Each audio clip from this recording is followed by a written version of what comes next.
Perfecting and Reforming Personal Religion, Chapter 2, which is entitled As Alive from the Flesh. And in the first chapter, the reader is, given some things to think about. What is decent or what is indecent when it comes to honoring what we practically believe and what we know to be true? Whose hands are we going to put them in? Are we going to put them in the hands of tradition, traditional philosophy, of theologians? Or are we going to actually take control of the experience? Are we going to actually do what we can to learn what that experience is so that we can come to a point where we can let go of the experience so that it can unfold? You think of a stream, and as it flows, there's a rock at the center of the stream, a very large rock right in the center of the stream. And the water doesn't really stop because of that large rock right at the center of the stream. The water still flows, but it doesn't break, in a sense, by the rock. It creates new parts. It creates a new way to get to the other end of that stream. It flows with the rock in the midst of it. And that's what perfecting and reforming the personal devotional conversation is. There is a rock right at the center of our devotional mind. That rock is denominational religious foundation established by theologians, past and present, through various theories and stimulants of theories, prescriptions of theories, that we have taken and put our confidence and faith on, and have trusted that they are true and that they are true for our experience. This is the rock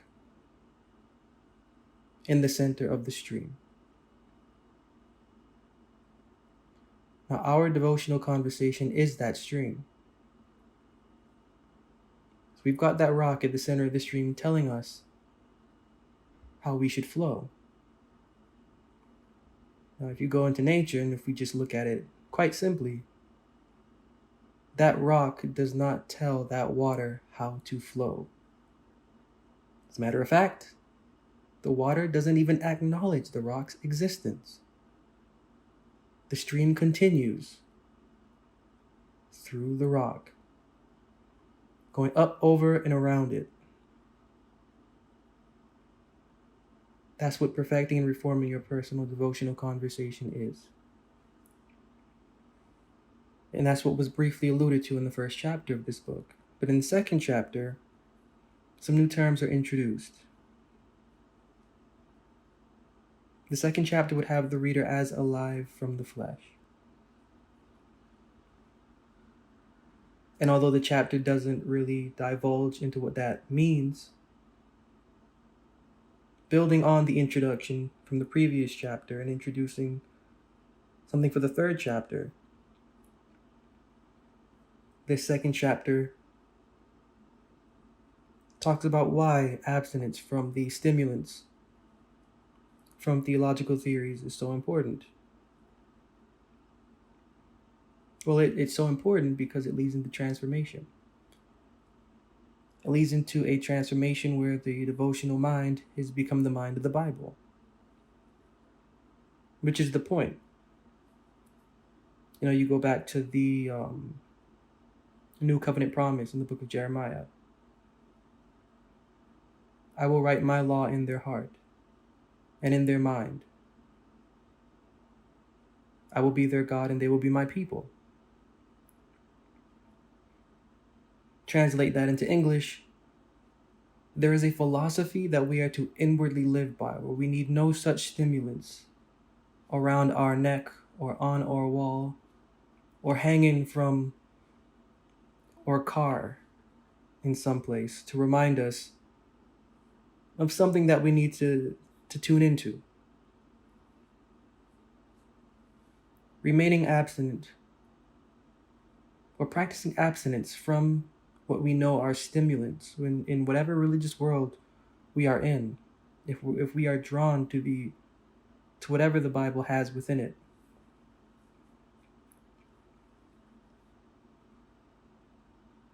Venturing into that nudge into the Bible.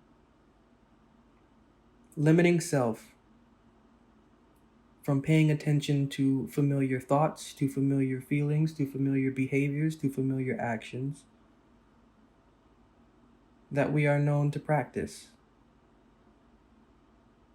Doing so allows the devotional mind and the devotional conversation to become transformed into what it sees on a living basis.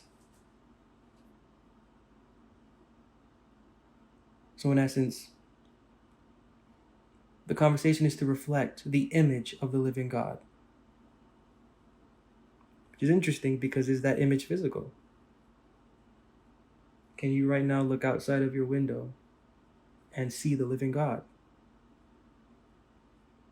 Can you look up into the sky and see the living God? Well, you may say, I look outside and I see trees, birds, grass.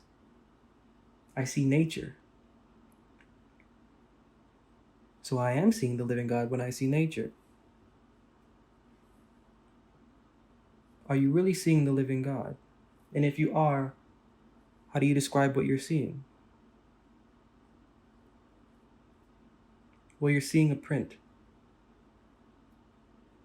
You're not seeing a blueprint, which is what DNA is. You're seeing a manifested blueprint. You're seeing the epigenetics of that blueprint. You're seeing the likeness of a mind through art, the artist's creation. To be transformed into the living God's image is to be transformed into the artwork of that mind. Our goal is to know that mind. Issue is that we cannot know that mind when distracted by another mind. The mind of the living God is not the mind that is within the religious world. You can look outside and see nature, but how do you transcribe what you're seeing into something practical as a human being? Is it enough to worship what you're seeing outside as nature? Yes. There is a divine mind that created that. I'm going to worship that divine mind because he created that. And is that enough? The answer is no. The answer is no, that's not enough. What intelligent mind would create something so complex that it is simple, to then allow a thinking and feeling mind as the human being to see what was created and to simply worship it for what it is? That makes absolutely no sense. What we're seeing in creation is what we are supposed to be internally, transformed by the words that we are practicing and cultivating and getting an experience on and recycling to become the creation that those words are supposed to have us become. And in this second chapter, this is one of the points that is made. Cultivating a self-sacrificing spirit or a self-sacrificing mind, to know what to be transformed into and to know how, is the next step from abstinence from the prescriptions that we are familiar with when it comes to religion, when it comes to devotion, when it comes to spirituality, when it comes to individuality, when it comes to being human, and how religion tells us how to be human. And one of the key points that this chapter brings up, another key point that this chapter brings up, introduces to the reader, is the fact of flesh meats. So another term for what is theological, we can say our flesh meats. Why? Why can we say that? Flesh meats are a subject that this chapter brings up. And flesh meats are basically heavy substances used as instruments or as a mediation for the person in their experience. So whatever you gravitate to theologically and that affects you inwardly is a flesh meat. It is a meat for your heart. It is a substance for your devotional conscience to rely on in order for you to know that what you're believing is true. You cannot believe what you believe is true without this substance. Take this substance away, or have somebody insult this substance of yours that you consider to be true in relation to what you believe the philosophy of the Bible is, or the image of the living God is, and you get frustrated, you get angry, you get all sorts of things except reasonable. These are flesh meats. They're indulgences for the heart of our faith that make absolutely no sense outside of the paradigm that our faith is born into. And this is what the philosophy within the Bible wants to do. It wants to take us out of that paradigm, and it wants to show us the paradigm within the Bible. The Bible is a paradigm in and of itself. Religions have taken the Bible and have created paradigms out of the Bible. We don't know the paradigm that is within the Bible. We don't know the landscape, is a better term. We don't know the sphere, an even better term. We don't know the realm, an even better term, of thought and feeling within the Bible. What we know are the thoughts and feelings of paradigms that have been concocted from whatever it believes is just to develop from within the Bible. But there is within the Bible a landscape that we have to know. And this is what the Bible is calling for. This is what the Bible's mind is trying to get us to realize. That you may think you know me, but you do not. One of the key points in the first chapter of this book is abstinence from stimulants in the religious world. Another key point in the second chapter is refraining from the flesh meats. Abstinence from what? We should ask after reading the first chapter. The second chapter answers and says, abstinence from flesh meats.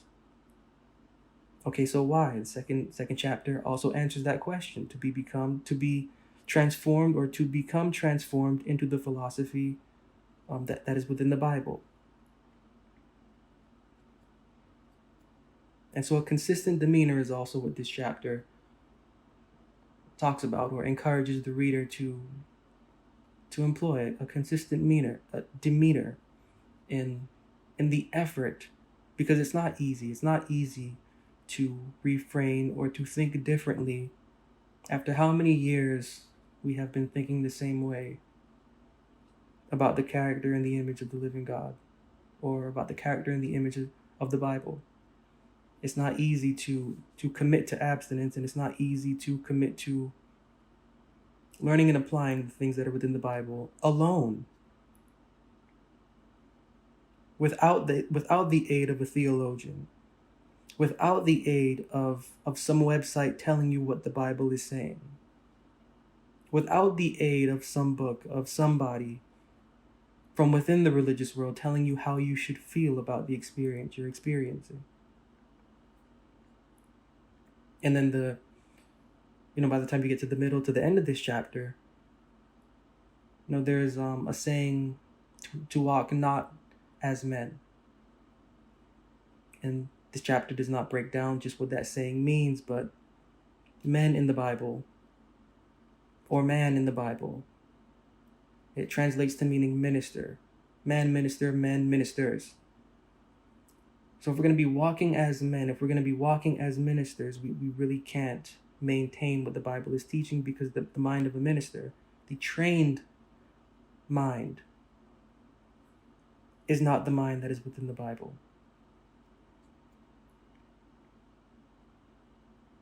But maintaining a conversation that is original, sincere, that is inspiring.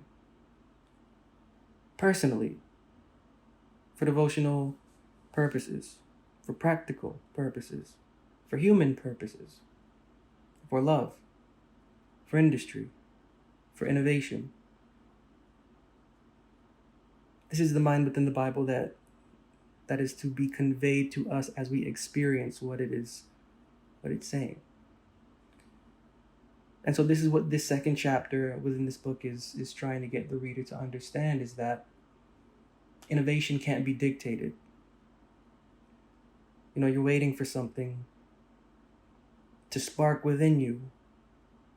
You're waiting for a belief to happen. You're waiting to believe more in what traditional religion is teaching, but it's not going to happen.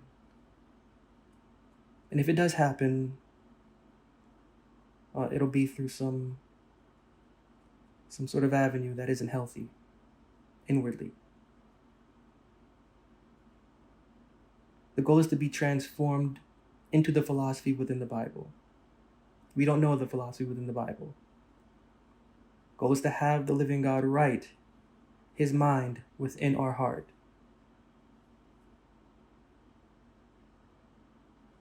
This can only happen by abstaining from what we know to be familiar, limiting our usage of it, and being free. Free in our experience. Free to feel. Free to fail. Free to learn. Free to not care about not understanding. Exercising that level of temperance. To remain abstinent from what we are familiar with devotionally, and to allow the experience of what we know to unfold something about what we thought we were to experience, but have yet to, because we will.